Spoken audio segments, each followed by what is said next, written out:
मुझे सूली पे चढ़ा दिया जाए या फांसी के तख्ते पे चढ़ा दिया जाए, लेकिन मैं सच बोलना नहीं छोड़ूंगा।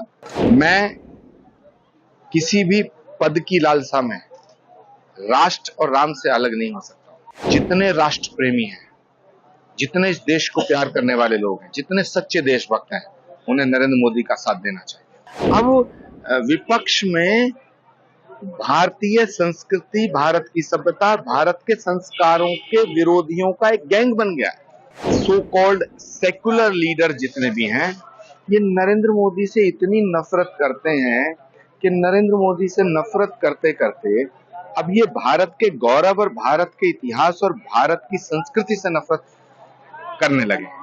जब मैं कांग्रेस में था तब भी सच बोलता था, अब मैं कांग्रेस में नहीं हूं, अब भी सच बोलता हूं।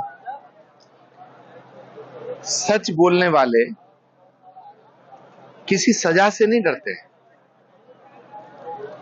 सच बोलने वालों को सूली पे चढ़ाया गया है, सच बोलने वालों को फांसी के तख्ते पे चढ़ाया गया है। और मुझे सूली पे चढ़ा दिया जाए या फांसी के तख्ते पे चढ़ा दिया जाए, लेकिन मैं सच बोलना नहीं छोड़ूंगा। मेरे लिए सत्ता और सियासत बहुत छोटी है, राम और राष्ट्र बड़ा है। मैं किसी भी पद की लालसा में राष्ट्र और राम से अलग नहीं हो सकता।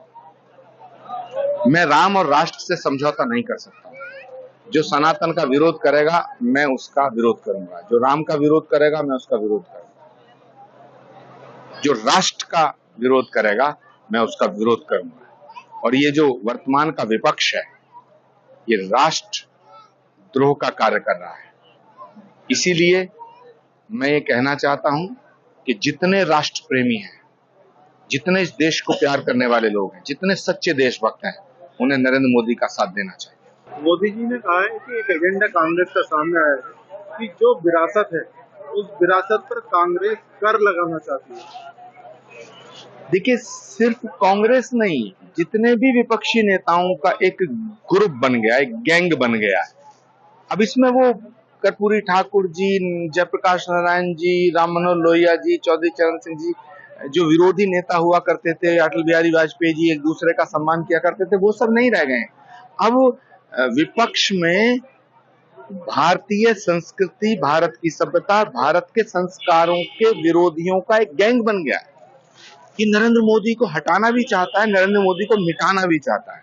लेकिन नरेंद्र मोदी को मिटाना क्यों चाहता है, ये बड़ा सवाल है। नरेंद्र मोदी को इसलिए मिटाना चाहता है क्योंकि नरेंद्र मोदी सनातन के ध्वजवाहक के रूप में, नरेंद्र मोदी भारत की संस्कृति के ध्वजवाहक के रूप में, नरेंद्र मोदी भारत की सभ्यता के संरक्षक के रूप में पूरी दुनिया में उभर करके सामने आए हैं।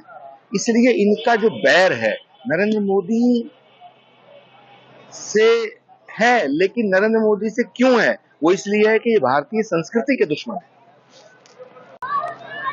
आचार्य जी, मोदी जी का एक बयान सामने आया। प्रधानमंत्री नरेंद्र मोदी जी ने मध्य प्रदेश में कहा है कि कांग्रेस क्या चाहती है, हम आपको बता दें। जेवर छीन लेगी, मंगलसूत्र छीन लेगी कांग्रेस, जो उनकी विचारधारा है। और अगर 2 गाड़ियां किसी के पास है वो छीन लेगी, 2 मकान किसी के पास है शहर में और गाँव में, तो कांग्रेस छीनना चाहती है। तो क्या मानते हैं कि इस तरह से कांग्रेस का एजेंडा सामने है? देखिए, देश की आजादी के बाद से लेके आज तक नरेंद्र मोदी जी पहले ऐसे प्राइम मिनिस्टर हैं जिन्होंने भारत को गौरवान्वित करने का काम किया। भारत के 2 इतिहास हैं, एक आजादी से पहले का इतिहास, एक आजादी के बाद का इतिहास। तो जो आजादी के बाद का इतिहास जब लिखा जाएगा तो उसमें 2 तरह का इतिहास लिखा जाएगा, एक 2014 से पहले का इतिहास, एक 2014 के बाद का इतिहास। 2014 के बाद का जो इतिहास है वो भारत के गौरव को बढ़ाने वाला इतिहास है। जो विपक्ष है वो इस भारत के गौरव के इतिहास को धूमिल करना चाहता है। वो भारत को गुलामी के पीरियड में ले जाना चाहता है। वो भारत